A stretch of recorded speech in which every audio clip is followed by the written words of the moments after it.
अभी मैं आप लोगों के समक्ष शास्त्रीय प्रतिष्ठा कक्षा तृतीय खंड में हूँ। भाव कुतूहल पढ़ाऊंगा। भाव कुतूहल का 10वां अध्याय अभी चल रहा है, जिसमें स्त्रियों का अंग लक्षण दर्शाया गया है। तो स्त्रियों के अंग लक्षण पढ़ाने के क्रम में अभी मैं स्त्रियों के पृष्ठ लक्षण, पीठ का लक्षण प्रस्तुत करने जा रहा हूँ।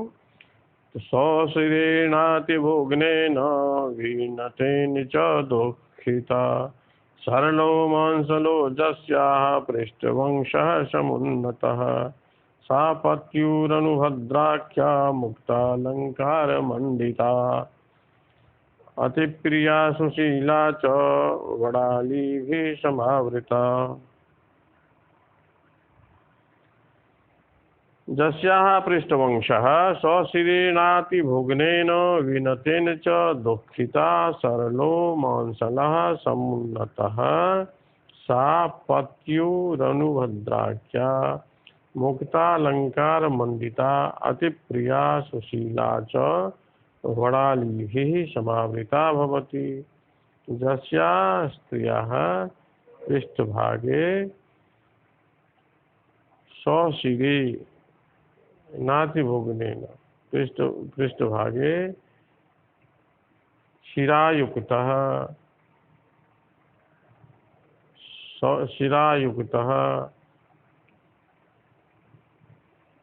उन्नतावनतः पृष्ठभागः सा नारी अति दुःखिता भवति। सरलः पृष्ठः मांसलः समुन्नतः वा यदि स्यात् सा स्त्री जस्याः स्त्रियः पृष्ठभागः सरलः समुन्नतः मांसलः वा स्यात् सा पत्युरनुभद्राख्या सा स्त्री पतिप्रिया भवति, सौभाग्यवती भवति। मुक्तालङ्कारमण्डिता अतिप्रिया सुशीला च वरालीभिः समावृता भवति। मतलब रत्नालंकृता पतिप्रिया सुशीला वरालीभिः श्रेष्ठ अलिभिः श्रेष्ठ सखीभिः समावृता भवति। अर्थात जिस स्त्री के पीठ में नस हो, बहुत से नस हो, जो दिखाई देते हो, उभरा हुआ नस हो, पीठ ऊंच नीच हो, पीठ गहरी हो, तो वह अत्यंत कष्ट भोगने वाली होती है।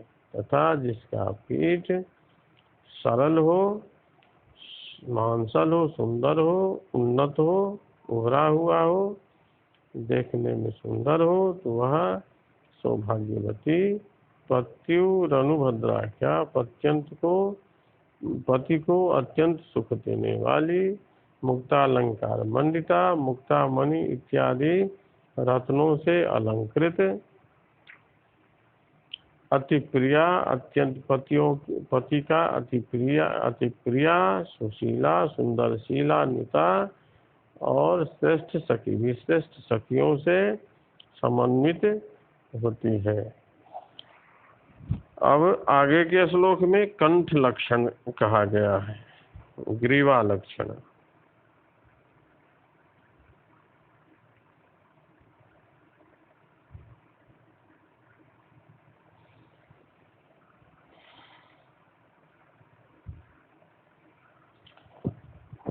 ग्रीवा लक्षणम गुप्तास्ति मांसला ग्रीवा त्रिरेखाभिः समावृता सुसंहता तदा सस्ता विपरीता नो शोभना। जस्याः ग्रीवा गुप्तास्ति मांसला त्रिरेखाभिः समावृता सुसंहता तदा सस्ता विपरीता नो शोभना। जस्याः स्त्रियाः ग्रीवा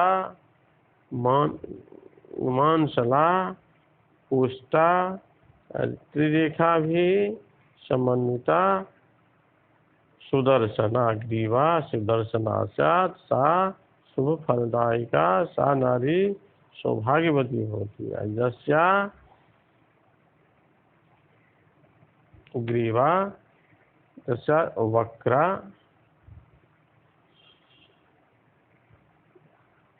चिपिटा वक्रा चिपिटा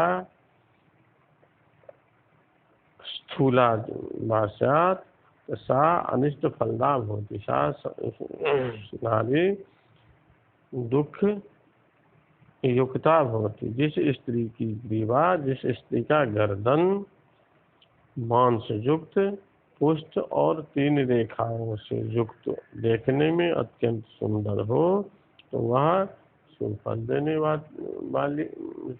देने वाला होता है। ऐसी ग्रीवा से युक्त स्त्री विविध धन धान्यों से संबंधित होती हुई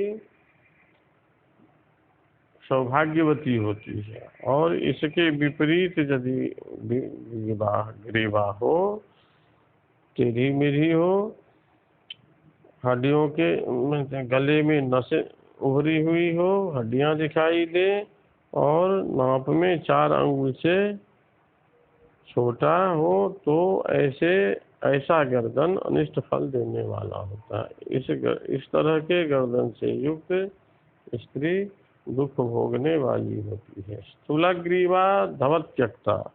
आगे कहते हैं स्थूलग्रीवा धवत्यक्ता।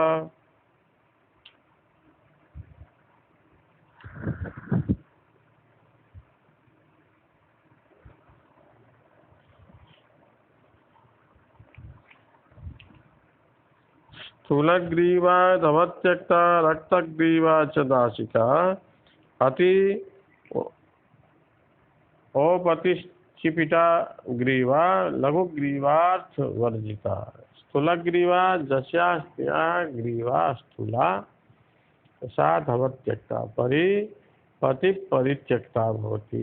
रक्तग्रीवा च दासिका जस्या स्त्रियाः ग्रीवा रक्तवर्णान्विता सा दासी भवति। चिपितग्रीवा औपतिः। चिपिताकारा ग्रीवा जस्या स्त्रियाः स्यात् सा पतिरहिता भवति। लघुग्रीवार्थवर्जिता। लघुग्रीवार्थवर्जिता। लघु यस्या स्त्रियाः ग्रीवा लघु लघ्वाकारा स्यात् असौ अर्थ रहिता भवति। इस तरह से ग्रीवा का लक्षण हम यहाँ पढ़े। अब आगे के श्लोक में हनु का लक्षण पढ़ेंगे। हनु लक्षण।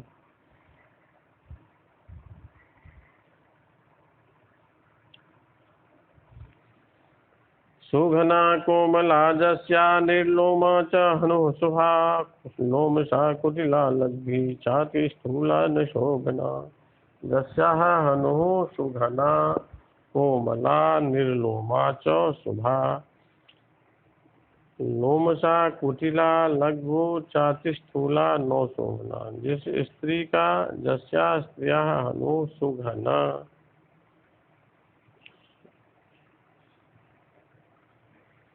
मांस युक्ता कोमला स्निग्धा लोम रहिता च स्यात् सा शुभा शुभ फलदायिका हनुभवति। लोम सा कुटिला लघ्वी छाति स्थूला न शोभना। जा हनुः लोम सहिता लोमान्विता कुटिला वक्रा लघ्वी अति स्थूला स्यात् असौ शोभना सुफलदा नो भवति। सा हनुः। जिस स्त्री का हनु अधरोष्ठस्य अधोभागः दाढ़ी इति प्रसिद्धः। जिस स्त्री का हनु सुघना सुंदर मांसयुक्त और कोमल हो, छोटा हो, तो वह शुभ फल देने वाला होता है। दुआ से रहित हो तो वह शुभ फलदायक होता है। और जिसका हनु कुटिल टेढ़ी मेढ़ी हो, छोटी हो और अत्यंत मोटी हो, वह शुभ फल नहीं देता है। इसके बाद अगले श्लोक में कपोल लक्षण, कपोल लक्षण कहा जा रहा है। मांसलौ कोमलावेतो कपोलौ वर्तुलाकृति समुन्नतौ मृगाक्षीणां प्रशस्तौ भवतस्तदा। यासां मृगाक्षीणां कपोलौ मांसलौ वर्तुलाकृति समुन्नतौ समुन्नतौ भवतः तदा प्रशस्तो भवतः। जस्याः मृगनयनायाः कपोलौ मांसलौ मांसयुक्तौ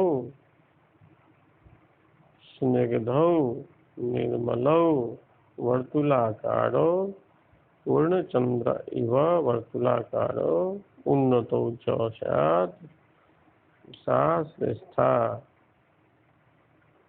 सा नारी श्रेष्ठा सुखदायिका भवति।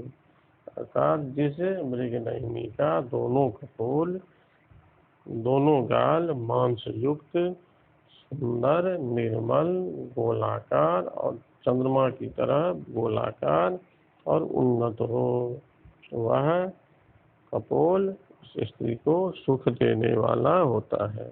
ऐसे कपोल से समन्वित स्त्री विविध प्रकार के सुख को प्राप्त करती है।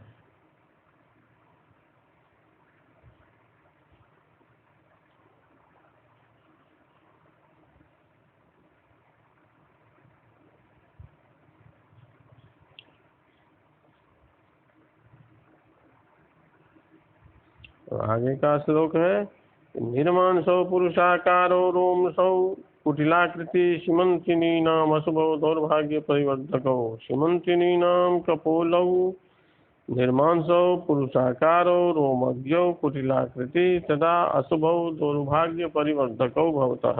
जिस स्त्री का कपोल मांस रहित हो, पुरुषाकार का हो, रोमा से युक्त हो, बहुत रोम हो, जिसके कपोल पर बहुत से रोम हो और टेढ़ी मेढ़ी आकृति का हो, वह अशुभ कारक होता है और दुर्भाग्य का परिचायक होता है, दुर्भाग्य को बढ़ाता है। अब आगे के श्लोक में ओष्ठ का लक्षण कहते हैं। आगे ग्रंथकार के द्वारा ओष्ठ का लक्षण उपस्थापित किया जा रहा है। वर्तुलौ रेखयाक्रांतो बंधुक सदृशोधरः स्निग्धो राजप्रियो नित्यं शुभ्रुवः परिकीर्तितः। शुभ्रुवोधरः वर्तुलः रेखयाक्रांतो बंधुक सदृशः स्निग्धः नित्यं राजप्रियः परिकीर्तितः। जस्याः स्त्रियाः अधोष्ठः वर्तुलः वृत्ताकारः वेलनाकारः रेखायुक्तः बंधुक पुष्प इव वर्णान्वितः स्निग्धः स्निग्धश्च स्यात् असौ राजप्रियो नित्यं। सा स्त्री नित्यं राजप्रियः राजप्रिया भवति। एतादृशा स्त्री जस्याः अधोष्ठः वर्तुलः रेखया क्रान्तः रेखान्वितः रेखायुक्तः बंधुक पुष्प सदृश वर्णान्वितः तथा स्निग्धः कोमलश्च स्यात् सा नारी राजप्रिया पतिप्रिया भवति।